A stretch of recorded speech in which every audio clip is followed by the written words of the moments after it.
BRS party న్యాయ పోరాటం ఫలించింది. ఫార్మా కంపెనీలకు పచ్చని పొలాలు ఇవ్వబోమని పోరాడి అరెస్టైన లగచర్ల రైతులకు ఊరట లభించింది.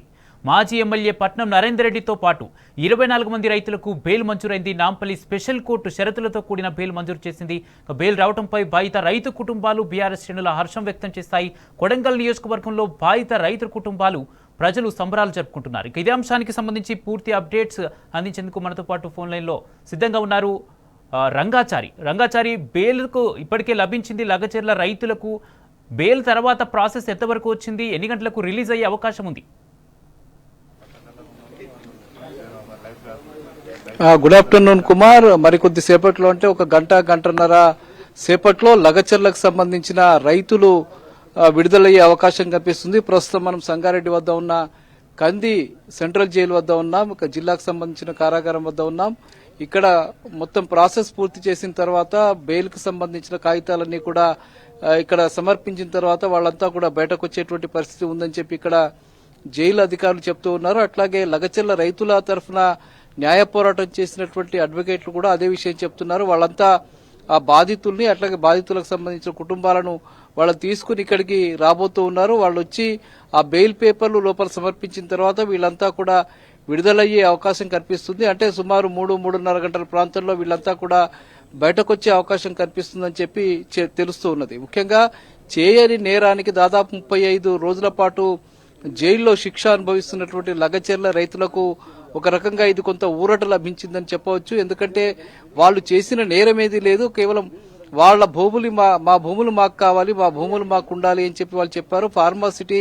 ఫార్మాకు సంబంధించిన కంపెనీలు మా భూముల్లో ఏర్పాటు చేయొద్దు అనే ఒక ప్రధాన డిమాండ్ మేరకు వాళ్ళు దాదాపు 8 నెలలుగా పోరాటం చేస్తూ ఉన్నారు. అందులో భాగంగానే ఒక నెల రోజుల క్రితం గ్రామానికి వచ్చినటువంటి అధికారులు, జిల్లా కలెక్టర్ కావచ్చు, వికారాబాద్ జిల్లాకు సంబంధించిన కలెక్టర్ కావచ్చు, ఇంకా మిగతా కలెక్టర్లు కావచ్చు, వాళ్ళు అధికారులు కావచ్చు, వాళ్ళని అడ్డుకొని కేవలం మా భూములు సేకరించొద్దనే ఒక ప్రధాన డిమాండ్ను వాళ్ళ ముందుంచిన నేపథ్యంలో రైతులందరినీ మూకుమ్మడిగా అరెస్టు చేసి తీసుకువచ్చి వాళ్ళ మీద అక్రమ కేసులు బనాయించి పోలీస్ స్టేషన్లకు తీసుకువెళ్లి వాళ్ళని చిత్రహింసలకు గురిచేసి వాళ్ళని తీసుకొచ్చి జైలులో పెట్టినటువంటి సందర్భం మనకు కనిపించింది.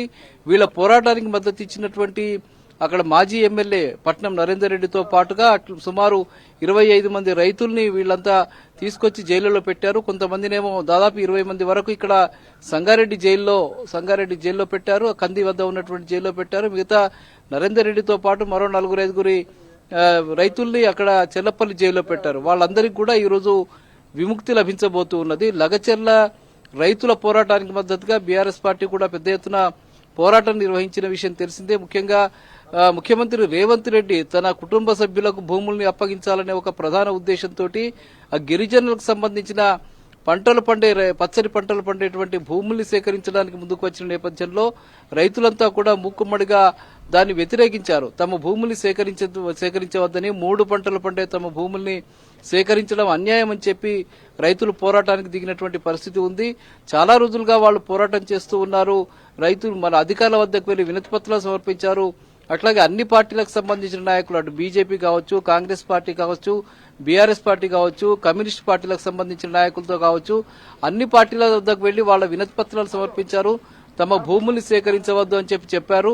కేవలం 7 లక్షల రూపాయలు 7 లక్షలకు ఎకరం చొప్పున భూములు తీసుకోవడం అన్యాయమని కూడా చెప్పారు. దాదాపు 2-3 కోట్ల రూపాయలు విలువ చేసే భూములు కేవలం 7 లక్షలు 8 లక్షలు ఇచ్చి భూములు సేకరించడం అనేది పూర్తిగా అన్యాయం అయిపోతామని, ఆ భూముల్ని నమ్ముకుని బతుకుతున్నామని, ఆ పిల్లల్ని పోషించుకోవడం, కుటుంబాన్ని పోషించుకోవడం అంతా కూడా ఆ భూముల ఆధారంగానే జరుగుతుందని చెప్పి రైతులు వాళ్ళు పోరాటం చేయడం జరుగుతూ ఉన్నది. అందులో భాగంగానే వాళ్ళు గ్రామానికి వచ్చినటువంటి అధికారులు ప్రశ్నించారు, అధికారులను నిలదీశారు. అంత మాత్రానికే వాళ్లపై తిరగబడ్డారనే ఒక దురుద్దేశంతో ప్రభుత్వం వాళ్ళ మీద కక్ష కట్టి, ముఖ్యంగా గిరిజన రైతు మీద కక్ష కట్టి వాళ్ళ మీద అక్రమ కేసులు బనాయించి, నాన్ బైలేబుల్ కేసులు బనాయించి వాళ్ళని తీసుకొచ్చి జైలులో వేయడం జరిగింది. మరీ ముఖ్యంగా ఈ సంఘటనలో బాధ్యులు కాని వాళ్ళని కూడా వాళ్ళు ఆ రోజు లగచర్లలో జరిగినటువంటి సంఘటన జరిగిన రోజు అసలు ఆ ప్రాంతంలో లేనటువంటి చాలా మంది రైతుల్ని, ముఖ్యంగా వ్యవసాయ పొలాల్లో తమ పనులు తాము నిర్వహించుకుంటున్న వాళ్ళని, అట్లాగే కొంతమంది ఉద్యోగులు కూడా ఉన్నట్టుగా మనకు చెప్తూ ఉన్నారు. వాళ్ళు అధికారులు తమ ఆఫీస్ కార్యాలయాల్లో తమ విధులు నిర్వర్తిస్తున్నటువంటి వాళ్ళని కూడా ఈ సంఘటనలో కేసుల్లో వాళ్ళను బనాయించి, వాళ్ళ మీద అక్రమ కేసులు బనాయించి వాళ్ళని జైళ్లకు పంపడం జరిగింది. వాళ్ళని అక్రమ అరెస్టులు చేసి జైలుకు పంపించడం జరిగింది. నిజానికి వాళ్ళ ఘటనతో సంబంధం లేని వాళ్ళని కూడా తీసుకొచ్చి ఇక్కడ కేసులు నమోదు చేసి పంపడం అనేది నిజంగా తీవ్రస్థాయిలో చర్చనీయాంశంగా మారింది.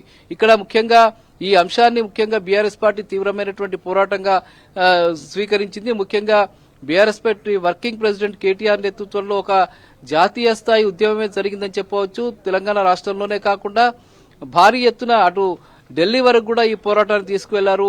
జాతీయ స్థాయిలో ఎస్సీ ఎస్టీ కమిషన్ దృష్టికి తీసుకువెళ్లారు. మానవ హక్కుల కమిషన్ ముందుకు ఈ సంఘటనను తీసుకువెళ్లారు. లగచర్ల రైతులపై జరిగినటువంటి ఘోరమైనటువంటి ఇళ్లకు వెళ్లి పోలీసులు తీవ్రంగా వాళ్ళని కొట్టిన ఘటనలపై, మహిళల్ని తీవ్రంగా హింసించిన ఘటనలపై తీవ్రస్థాయిలో ధ్వజమెత్తినటువంటి పరిస్థితి ఉంది. ఈ సంఘటనలన్నీ కూడా అటు జాతీయ ఎస్సీ ఎస్టీ కమిషన్, ఇటు రాష్ట్రానికి సంబంధించిన ఎస్సీ ఎస్టీ కమిషన్ కూడా చాలా సీరియస్ గా పరిగణించింది. అట్లాగే మానవ హక్కుల సంఘం కూడా చాలా తీవ్రంగా పరిగణించి అక్కడ జరిగినటువంటి సంఘటనల మీద పూర్తి స్థాయిలో న్యాయ విచారణకు కూడా వాళ్ళు వచ్చారు. ప్రత్యక్షంగా అక్కడ జరిగినటువంటి ఘటనలు కూడా వాళ్ళు సేకరించారు. ఇక్కడికి వచ్చినటువంటి ఎస్టీ కమిషన్ కు సంబంధించిన సభ్యులు హుస్సేన్ కూడా ఇక్కడికి వచ్చి కంది జైల్లో ఉన్నటువంటి రైతుల్ని కలిసి వాళ్లకు సంబంధించిన సమస్యల్ని అడిగి తెలుసుకున్నారు. లగచెర్లలో జరిగినటువంటి ఘటన పూర్వాపరాలను కూడా అడిగి తెలుసుకోవడం జరిగింది. ఇవన్నీ కూడా పూర్తిగా అన్యాయంగా జరిగింది. లగచెర్ల రైతులపై కేసులు పెట్టడం అనేది తీవ్రంగా అన్యాయం అని చెప్పి వాళ్ళు కూడా నిర్ధారించడం జరిగింది. మరోవైపు బీఆర్ఎస్ పార్టీకి సంబంధించిన వర్కింగ్ ప్రెసిడెంట్ కూడా ఇక్కడికి వచ్చి లగచెర్ల రైతుల్లో ఆ రోజు జరిగినటువంటి ఘటనలపై పూర్తిగా సమాచారాన్ని సేకరించి న్యాయ పోరాటానికి సిద్దమయ్యారు. బీఆర్ఎస్ పార్టీయే ప్రత్యేకంగా వాళ్ల కోసం అడ్వకేట్స్ ను కూడా ఏర్పాటు చేసి వాళ్ళ తరఫున పోరాటానికి సిద్దమై కోర్టులో కేసు వేసి పిటిషన్స్ వేసి వాళ్ళ బెయిల్ కోసం ప్రయత్నం చేసింది. కానీ ఎంత ప్రయత్నం చేసినా ఒకవైపు ప్రభుత్వం తరఫున ఉన్నటువంటి అడ్వకేట్లు వీళ్ళని తీవ్రవాదులుగా, దొంగలుగా చిత్రీకరించి, వీళ్లను దోపిడీదారులుగా చిత్రీకరించి వీళ్ల మీద మరింత అసలు జైల్లోంచి బయటకు రాకుండా చేయడం కోసం విశ్వ ప్రయత్నం అయితే చేసింది. దాదాపు 35 రోజులుగా వాళ్ళని బయటకు రాకుండా ప్రభుత్వం వాళ్ళని అడ్డుకున్నటువంటి పరిస్థితి నెలకొంది. ఈ నేపథ్యంలోనే ఒక రైతు ఇదే జైల్లో, కంది జైల్లో ఉన్నటువంటి ఈరియా నాయక్ అనే ఒక రైతుకి తీవ్రమైనటువంటి గుండెపోటు వచ్చిన నేపథ్యంలో ఒక రోజు ముందు హాస్పిటల్కి తీసుకువెళ్లారు. మళ్లీ తెల్లారి అదే పరిస్థితి గుండెపోటు వచ్చిన నేపథ్యంలో ఆయనను సంగారెడ్డి ప్రభుత్వ ఆసుపత్రికి తీసుకువెళ్లి చికిత్స చేస్తున్న సమయంలో ఆయన చేతులకు బేడీలు వేసి కనీసం స్ట్రెచ్చర్ మీద కూడా తీసుకుపోకుండా ఆయన ఇబ్బందులకు గురిచేసి వాళ్ళని తీసుకుపోయిన సమయంలో పెద్ద ఎత్తున ఆ ఘటన కూడా చర్చనీయాంశమైంది. రాష్ట్ర స్థాయిలో సంచలనం కలిగించింది. అసలు ఒక అనారోగ్యంతో ఉన్నటువంటి ఒక ఖైదీకి బేడీలు వేసి తీసుకువెళ్లడం అనేది ఇది పూర్తిగా హక్కుల ఉల్లంఘన కిందకే వస్తుందని చెప్పి దీని మీద చాలా సీరియస్ గానే పోరాటం చేసింది బీఆర్ఎస్ పార్టీ. ఆ నేపథ్యంలోనే ఇక్కడికి సంబంధించిన ఒక జైలర్ని కూడా ప్రభుత్వం తన తప్పుని కప్పిపుచ్చుకోవడం కోసం ఇక్కడ ఉన్నటువంటి జైలర్ మీద మొత్తంగా తప్పుగా తోసేసి పూర్తిగా ఆయనని సస్పెండ్ చేసినటువంటి పరిస్థితి, ఆయనను విధుల్లోంచి తొలగించినటువంటి పరిస్థితి. అంటే తమ మీద వచ్చినటువంటి విమర్శల్ని అది ఇతరుల మీదకి పంపించి ఇతరుని బలి చేసేటువంటి ప్రక్రియ ఏదైతే తెలంగాణ రాష్ట్రంలో కొనసాగుతుందో అది ఇక్కడ కూడా కొనసాగిందని చెప్పవచ్చు. నిజానికి జైలర్కి సంబంధించిన తప్పేమీ లేదని, అది ప్రభుత్వం చేసిన ఆదేశాల మేరకే చేయాల్సిన పరిస్థితి వచ్చిందని చెప్పి చెప్తూ ఉన్నారు. అట్లా ఇక్కడ జైలర్ను బలి చేసినటువంటి పరిస్థితి కూడా నెలకొన్నది. అంటే ప్రభుత్వం తమకు వ్యతిరేకంగా ఎవరు ఏం మాట్లాడినా కూడా మధ్య ఉన్న వాళ్ళని కూడా బలి చేసేటువంటి ఒక వాతావరణం ఇవాళ నెలకొని ఉన్నది. ఒక అప్రజాస్వామికమైనటువంటి వాతావరణము, హక్కులను ఉల్లంఘించేటువంటి వాతావరణము, ప్రజాస్వామిక హక్కులను ఉల్లంఘించేటువంటి వాతావరణము, పౌర హక్కులను ఉల్లంఘించేటువంటి వాతావరణం ఇవాళ తెలంగాణ రాష్ట్రంలో నెలకొని ఉన్నది అని చెప్పడానికి లగచెర్ల ఘటన అనేది ఒక నిదర్శనంగా మనం చెప్పుకోవచ్చు. ఆ ఘటన నేపథ్యంలోనే మొత్తంగా పెద్ద ఎత్తున ఆందోళనలు జరిగాయి. ప్రజాస్వామ్య పరిరక్షణ కోసం ఉద్యమాలు జరిగాయి. చాలా మంది ప్రజాస్వామికవాదులు కూడా లగచెర్ల ఘటనను తీవ్ర స్థాయిలో వ్యతిరేకించినటువంటి పరిస్థితి నెలకొంది. అక్కడికి వెళ్లినటువంటి ప్రజా సంఘాల నాయకుల్ని, మహిళా సంఘాల నాయకుల్ని, పౌర హక్కుల సంఘాల నాయకుల్ని కూడా అరెస్టు చేసి జైళ్లకు పంపినటువంటి పరిస్థితి కూడా నెలకొన్నది. అంటే ఇక్కడి ప్రభుత్వం, తెలంగాణ ప్రభుత్వం, రేవంత్ రెడ్డి ప్రభుత్వం కేవలం పోలీసు ద్వారా ప్రభుత్వాన్ని ముందుకు నడపాలనే లక్ష్యంతో వెళ్తున్నదనేది చాలా స్పష్టంగా ఈ ఘటనతో మనకు స్పష్టమైపోయింది. ఇంత చేసినా కూడా లగచెర్ల రైతులకు, గిరిజన రైతులకు మద్దతుగా బీఆర్ఎస్ పార్టీ తీవ్రమైనటువంటి పోరాటం చేసింది, న్యాయ పోరాటం చేసింది. ఆ న్యాయ పోరాటంలో ఒక రకంగా గెలిచింది.